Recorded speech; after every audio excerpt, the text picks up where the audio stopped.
My name's Janine. I'm a breast cancer survivor. Here's my story.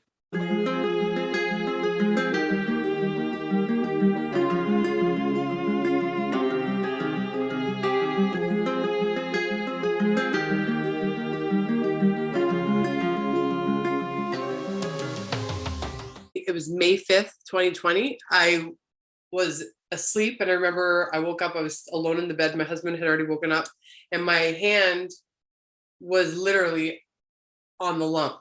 Like I was asleep and I'll never forget it because I was like, I truly believe in my heart of hearts. My grandfather, who called me Tiger, placed my hand there.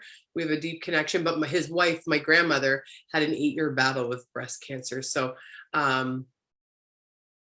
yeah. And then I shared it with my husband and immediately he was like, call the doctor, which is really interesting because had I had discovered this a couple years prior when I was in the thick of babies and diapers in my 2 fitness studios, I would have just ignored it. And this is something that like we acted on right away. And then next thing you know, 3 weeks later, I'm in the cancer clinic at the General, waiting for biopsy results that said I had invasive ductal carcinoma.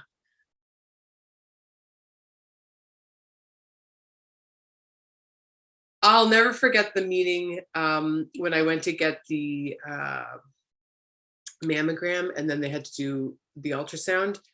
And when you're looking at the diagram, it was like a sheet and just like, it looked like a sun. And I could tell the examiner just had this, just every time I went to an appointment, I could feel, I have really deep intuition and I could tell that I was going to get the news that I had breast cancer. I just had a feeling, I had a knowing. And I even asked her, are you trying to tell me that I have breast cancer? And she said, I can't confirm anything and you need to get a biopsy. But she's saying, looking at this, and I look at these all day long, I'm 95% convinced that yes, you have breast cancer. So June 18th of 2020, we removed my left breast, went home. August 22nd of 2020, so that was June, August 22nd of 2020, we removed my right breast. March of 2021, I had reconstruction. And then the whole year goes by. I had tested positive for what's called BRCA2 positive. It's a gene mutation that makes you highly susceptible to breast and ovarian cancer. So the concern of cancer is there for me in my ovaries as well, right? I'm a high risk.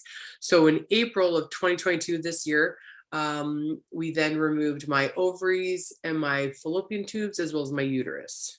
There's so many skill sets that you learn in sports, especially at the high level in competition. I mean, it's a mindset, it's a work ethic, there's so many things that you bring into it. And so when I was diagnosed, it was like game on for me. And it really didn't hit me till after I was diagnosed and like everything got quiet and a couple surgeries had happened and it was like, what the heck just happened? But I just suited up and did what I had to do. And really, I really felt like I had blinders on. I'm so lucky that I had that background to fall back on, that mindset, that grit. And it really was, it felt like game on. That's where I went. And some of my friends were like, how are you not like bawling your eyes out? Are you not scared? And I was like, well, and also that's kind of my personality type. But I was like, crying or being negative about it is not going to take my cancer away. Everyone's going to react differently and you kind of got to let them process emotions on their own timeline. I remember when they told me I had invasive ductal carcinoma, the nurse told me that the doctor thought like, he's like, I don't think she understood what we just told her. Cause I was I had gotten the results and I remember getting the technician telling me from the ultrasound, like I'm 95% sure you've got breast cancer. So between that and when I got the biopsy results, I was already like, okay, game on, we've got breast cancer. So when he told me I had invasive ductal carcinoma, and that was the big meeting that day, I was like, okay, yeah, so what's next, right? And it wasn't trying to be dismissive. It was just, I had already processed it a little bit before. So I think just knowing that we're all different, we all process grief different, we all process like happiness differently. So just giving people a space, just being there is enough, right? Showing up. showing up and just being there is more than you can say or do. Breast cancer taught me to surrender, rest, and reflect, and to slow down and to stop trying to force my will on everything. That there is a space that exists where I could be wildly successful and not at the expense of myself. And so I really started meditating, and I all I could do was walk. So for us, those of us athletes who have been so grateful that sports and athletics have carried us through our entire lives, breast cancer was the first time I couldn't hide from myself. And the reality was, you can't athletically get yourself through this. So this is when I transitioned to meditation and more writing. So yeah, it was quite the process. I'm actually very grateful for the experience, to be perfectly honest. When I was diagnosed with breast cancer, I vividly remember walking to the mailbox and looking up and thanking Grandpa, God, the universe, for my breast cancer. And I say that very quickly, and I'll take that back very quickly, because I remember telling my mom that, and she was like, I don't know what God you pray to, but I'm not thanking anyone for breast cancer. But I knew this would just help me grow more so that I could bring my Tiger method to the world, so I could help more people. I've had, since I was very little, always had this want to impact as many lives as possible.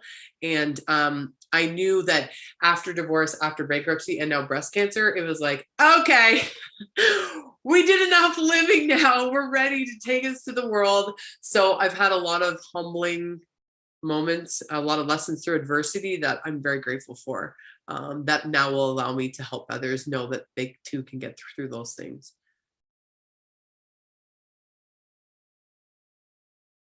I am cancer free.